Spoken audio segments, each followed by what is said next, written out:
Барша мактау данлаулар, барша хөрмәтләүләр, түбәнчелекләр, галәмнәрне юктан бар кылып, галәмнәр турында һәр даим борчылып торучы, тәрбияләп торучы Аллаһ Тәгаләгә генә булса иде.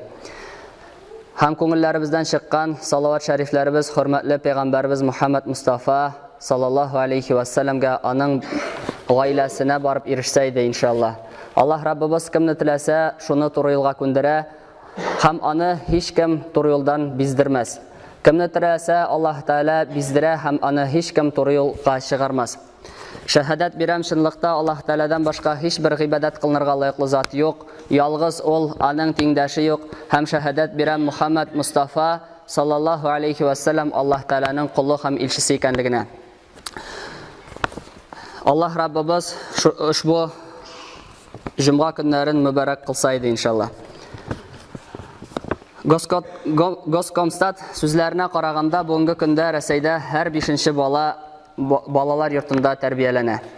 Балалар йортыннан чыккачта аларның 30% сукбайга, ягъни бомжка әйләнеп китә. 20% җинаятьчегә әйләнә. Рәсәй Федерациясе Эчке эшләр министрлыгы хәбәрләре буенча ел сайын өйләреннән 90 мең бала кача. Шуның 10% үз-үзенә кул сала ди. Сәбәбе, гаиләләрдә аларга начар мугамәлә кылынган. Ата-анасының спиртлы эчемлек эчүләре белән дә бәйле шушы әйберләр. Һәм инде шуның нәтиҗәсендә гаиләләр таркалу сәбәпле балалар инде өйләреннән качалар дип әйтәләр. Күп вакытта яшьләр никахсыз җинси элемтәгә керәләр һәм шуның җимеше булып көтелмәгән бала туа дөньяга. Мәгәр инде дин ягыннан караганда бала ул әманәт. Һәм инде беләбез хадисләрдән, аятлардан белгәнебезчә, әманәтне һәрбер кеше сакларга тиеш. Һәм инде Аллаһ Раббыбыз Куръанда әйтә: "Әл-малу вәл-бануна зинатул хаятид дунья, вәл-бақиятус салихату хайрун инда раббика савабан ва хайрун амала" ди Аллаһ Тәгалә. Ягъни мал һәм балалар бу дөньяның бизәкләре. Мәңгегә калучы гамәлләр Раббың каршында яхшырактыр ди. Ләкин инде шушы бизәк булсын өчен әлбәттә яхшы тәрбия дә бирү тиешле. Яхшы тәрбия бирү зарур булып тора. Әгәр дә кеше баласына күркәм тәрбия бирә икән, ул аның дөнья бизәгенә әйләнә. Киресенчә, начар тәрбия бирә икән, тәрбия белән мәшгуль булмый икән, ул аның инде бу дөньясын хәсрәткә әйләнүенең бер сәбәбенә әйләнәдер. Әлбәттә инде ислам динендә балаларга тәрбия бирү бик мөһим, әһәмиятле әйберләргә керә. Чөнки балалар безнең киләчәгебез. Күпчелек вакытта балага кечкенә вакытта аларга өйдә бирелгән тәрбия тәэсир итә. Күбебезнең дә инде вагазлардан ишеткәнебез бар. Инде күбебез ислам диненә килде дип әйтик, инде ислам дине әркәннәрен үти башлады, электән гаиләдән алу сәбәпле. Әбиләребез анда Раббананы өйрәткән кемгәдер ла илаха иллаллаһны өйрәткән, кемгәдер кул хуаллаһ аятларын өйрәткән, ихлас сүрәләрен өйрәткән. Шул сәбәпле инде вакытлар үткән саен инде Аллаһның рәхмәте белән шушы дингә әйләнеп кайттык. Һәм инде бу гаҗәп әйбер түгел. Инде һәрбер мусульман инде баласы белән мәшгуль булырга тиеш, аңа әһәмиятен бирергә тиеш дип әйттек. Чөнки пәйгамбәрбез саллаллаһу алейхи ва саллям Куръанда пәйгамбәрбез саллаллаһу алейхи ва саллям әйтеп китә: "Сезнең һәрберегез көтүче һәм һәрберегез көтүе өчен җавап бирә" ди.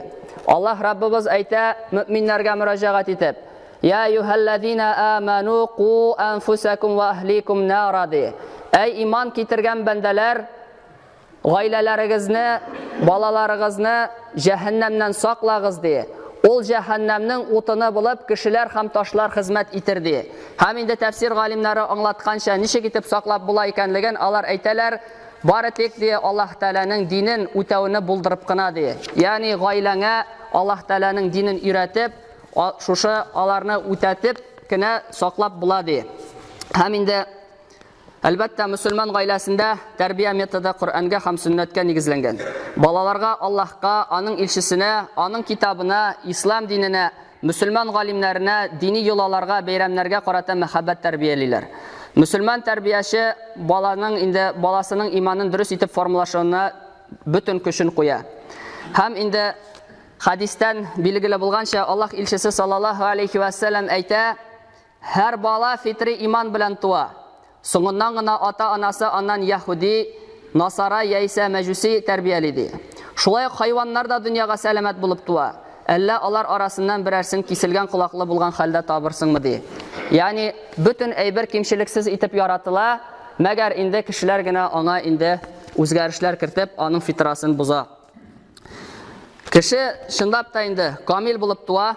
Инде Имам Газали да әйткән бит инде. Аллаһ Таала Кур'анда әйтә: «Лaqad халaqнал инсана фи ахсани тaqвим» дип әйтә. Без кешене иң яхшы сурәттә, иң камил кыяфәттә яраттык ди.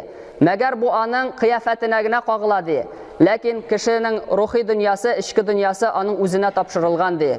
Ягъни ул инде җанын үзе тәрбияләргә тиеш ди. Кызганычка каршы, бүгенге көндә үзен мусульман дип санап йөрүчеләр исламга хас булмаган бәйрәмнәрдә актив катнаша. Менә безнең җомгабыз инде Аллаһның рәхмәте белән шулай туры килде. Иртәгә инде бөтен кеше 31 декабрь дип инде ниндидер бер мугҗизага әзерләнәчәкләр. Яңа елга әзерләнәчәкләр. Һәм инде халкыбыз арасында гомер-гомергә булмаган инде бәйрәмнәрне үткәрү, аны инде шушы мәсьәләдә башкаларны уздырып җибәрү инде гаҗәп хәл түгелдер. Элек халкыбыз үткәрмәгән яңа ел 8 март һәм шуңа охшаш бәйрәмнәрне хәзер инде зурдан кубып, бик күп акчаларны исраф итеп үткәрә халык. Һәм инде менә сәүдәгәрләрнең сүзләренә караганда, соңгы 2 елда инде кеше ди акчасын кысыбрак тута башлады ди. Һәрбер кешенең телендә кризис дигән сүз. Мәгәр инде яңа ел җиткәндә күрәбез инде зур кибетләр тирәсендә машина өстендә машина, ширатлар барлыкка килгән. Бөтен кеше яңа елга әзерләнә. Инде җыеп куйган акчаларын сарыф итәләр. Ниндидер бер мугҗиза көтәләр. Елны ничек каршыласаң, шулай үткәрерсең дигән гыйбарәгә ышанып яшиләр. Һәм алар елны каршылыйлар гынахта, һәм инде бөтен ел үтеп китә шулай итеп гафләттә. Аллаһ Тәаләгә карата гафләттә. Һәм инде ләкин инде Аллаһ Раббыбыз нинди очракта безнең хәлне үзгәртәсен инде Кур'анда әйтеп китте. Рагд сүрәсе 11 аят. Аллаһ Раббыбыз әйтә: Аузу биллаһи минеш шайтанир раҗим. Бисмиллаһир рахманир рахим. Инналлаһа ла югаййиру ма биқаумин хатта югаййиру ма би анфусихим. Ва иза арадаллаһу биқаумин су'ан фала марадда лаху ва ма лахум мин дунихи мин валди. Аллаһ Таала әйтә: Аллаһ Таала үзгәртмидер кавымның хәлен ди. Хәтта алар үзләре белән үзләрен үзгәрткәнче ди. Ягъни үзләренең хәләтен үзләре үзгәрткәнчегә турып, үзгәрткәнчегә хәтле ди, Аллаһ Таала аларны үзгәртмәс ди. Дингә таба үзебез бурылмасак, Аллаһ Таала кушканнарын үтәмәсәк, ничек соң безне Аллаһ Таала хәләтебезне үзгәртсен? Ничек соң безнең динебезгә ул гыйззәт бирсен? Ничек соң инде душманнарны аста калдырсын? Һәм инде Аллаһ Таала әйтә: әгәр дә Аллаһ Таала берәр начарлык теләсә ди, аны һичкем кайтарышы булмас ди. Ягъни аның инде начарлыгыннан беркем дә саклап кала алмас ди. Һәм син Аллаһ Тааладан башка ярдәмчене тапмассың дип Аллаһ Раббыбыз безгә әйтә. Яңа елның нинди зыяны барсың диләр кайберәүләр. Киләләр дә аның инде чынлап та тарихына карасак, ул инде электән сөйләнгән вагазлардан да беләбез бит инде, интернет битләренә кирип карасак та, аның тарихына карасак, ул инде мәҗүсиләрнең бәйрәме икәнен күрербез. Кыш бабай инде суык илаһы дип тасвирланган, чыршыда элек үлгәннәрнең рухы яшәгән дип ышанганнар. Ә кар кызы ул кышлар бик салкын булмасын өчен курбанга китерелә торган яшь кыз булган дип әйтәләр. Һәм инде шушы әйберләрне истә тотып кына төптән анализлап карасак, бу бәйрәмнең баланың фитрасына, табигатына китерә торган зыяны инде ап-ачык икәнен күрербез. Беренчедән, безне Аллаһ Таала шулай итеп халык кылды, без бер аңа гына өметләнергә, бер аннан гына сорарга, бер аңа гына гыйбадат кылырга тиешбез. Мәгәр инде шушы утренниклар башланып китә, инде бала, ата-ана инде баласына Кыш бабайга хат яз, Кыш бабайдан сораган әйбереңне, теләгән әйбереңне сора дип, балага Аллаһ Таалага тиңдәшлек китерүгә ишекләрен ачалар. Аннан соң инде Аллаһ илчесе саллаллаһу алейхи ва саллям балаларга кичкенәдән үк менә шу иман баганаларын аңлата торган булган. Мисал өчен аның ике туган инесе Габдулла ибн Габбас радиллаһу анхудан китерелгән хадис. Бу вакытта инде әйтәләр, Габдулла ибн Габбаска 10-13 яшь тирәсе вакыт аралыгында ни була ди, яше. Һәм Пәйгамбәр саллаллаһу алейхи ва саллям аңа әйтә, узын хадистә: әгәр дә сорасаң ди, Аллаһ Тааладан гына сора, әгәр дә сыйынсаң, бер Аллаһ Таалагә гына сыйын ди. Ягъни менә шу иман баганасын Гакыйданы, таухидны Пәйгамбәр саллаллаһу алейхи ва саллям ике туган инесенә кечкенә вакытта ук инде сеңдерде. Аннан соң инде баланың күңеле саф. Ул чын күңелдән Кыш бабайдан сорый һәм инде шуның белән ата-анасы әйтүбезчә инде аңа Аллаһ Тәгаләгә карата тиңдәшлек китерүгә, ширккә, иң зур зулымга инде юлын ача. Аннан соң инде икенчедән мөселманнар Мәккәдәге Кәгъбәтулланы гына таваф кылалар, әйләнәләр. Кәгъбәтулладан башка иберне әйләнү шәриәткә каршы килә торган гамәл. Яңа елда инде күрүбезчә инде бөтен кеше чыршы тирәли әйләнә. Өченчедән ислам шәригате буенча музыка коралларын куллану тыела. Искәрмә булып бер яклы барабан гына хезмәт итә. Аны инде бөтен галимнәребез дә тыела дип әйткән, һәм инде аны акларга тырышучылар музыка ярый дип музыка сәбәпле дәгъват кылу диючеләр инде ул галимнәрнең ничектер галимнәрнең фикерләрен артта калдыралар. Һәм инде без инде күрәбез инде яңа ел алдыннан бөтен телевидениесе, урамнары, кибетләре музыка белән инде тула, аеруча музыканы күбрәк ишетә башлыйбыз. Мәгәр инде галимнәребез музыка тыңлаучы бәндәләрнең инде шәфагатын, инде ягъни шәһадәтен кабул итмәгәннәр. Бузык кешеләр дип санаганнар. Шуңа да инде безнең төп бурычларыбыз шушы балаларыбызга кечкенә вакыттан ук инде бер Аллаһ Тәгаләгә генә гыйбадәт кылырга өйрәтү һәм инде бер Аллаһның гына гыйбадәт кылырга лаеклы зат икәнлеген сеңдерү, аңлатырга тырышу.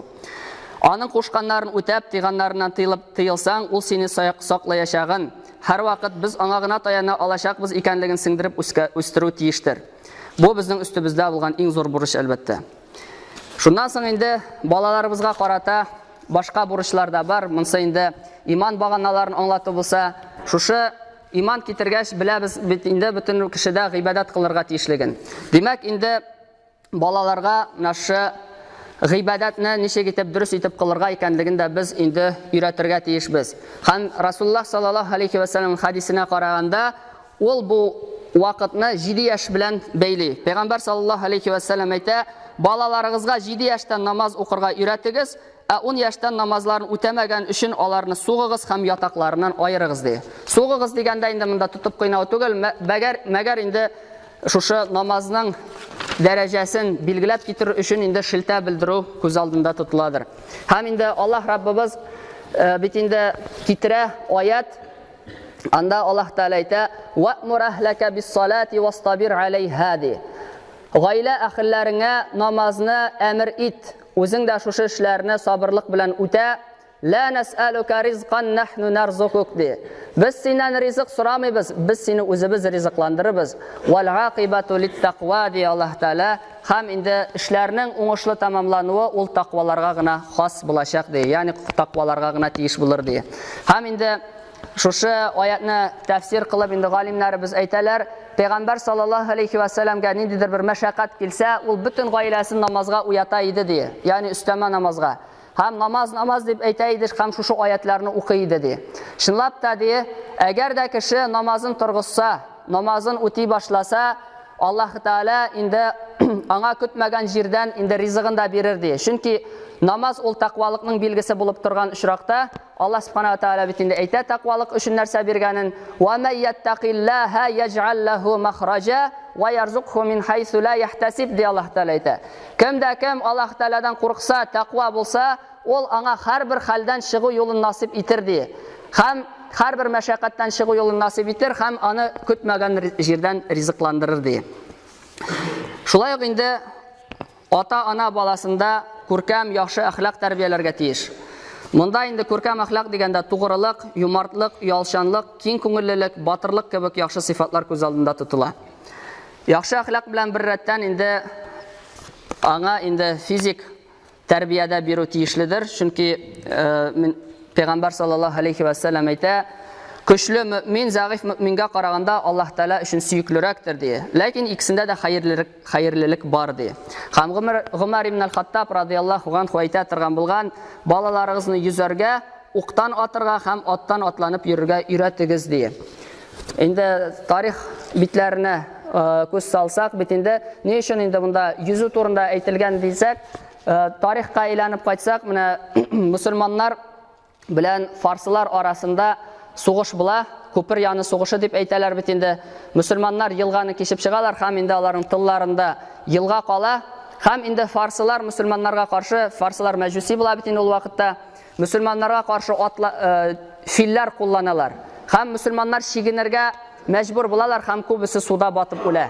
Анда инде 2000 кеше Ефратка батып үлде дип китерәләр бит инде. Шуңа да инде Гомәр радиллаһу анһу шушы әйберләрне аз сызыклап әйткән. Димәк, йөзәргә, уктан атырга һәм атка атланып йөрергә өйрәтегез дип әмер биргән.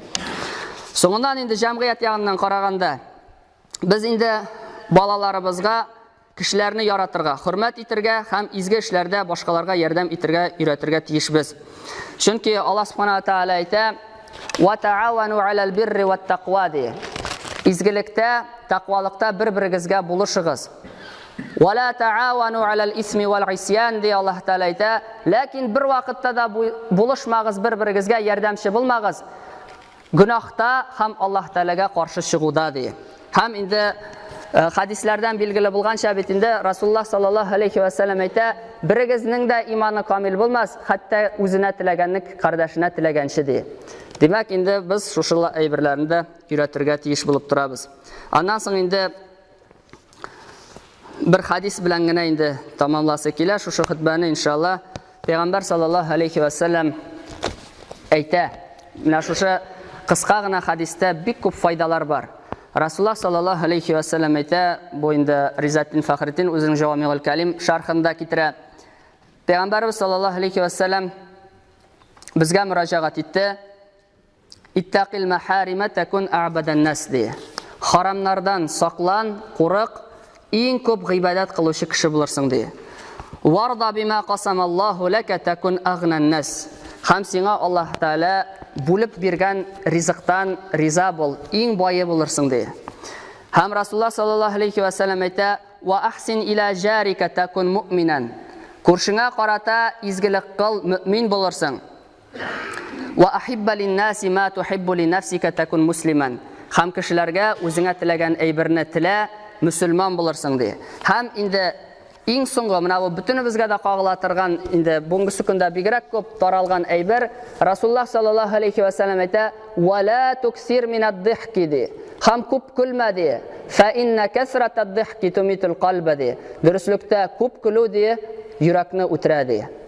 Без инде кай вакытта артыклыгын да кылып җибәрергә мөмкин. Без шуңа да инде шушы аятларны, шушы хадисләрне әйтеп, инде беренче чиратта мин үземә вагаз сөйлим.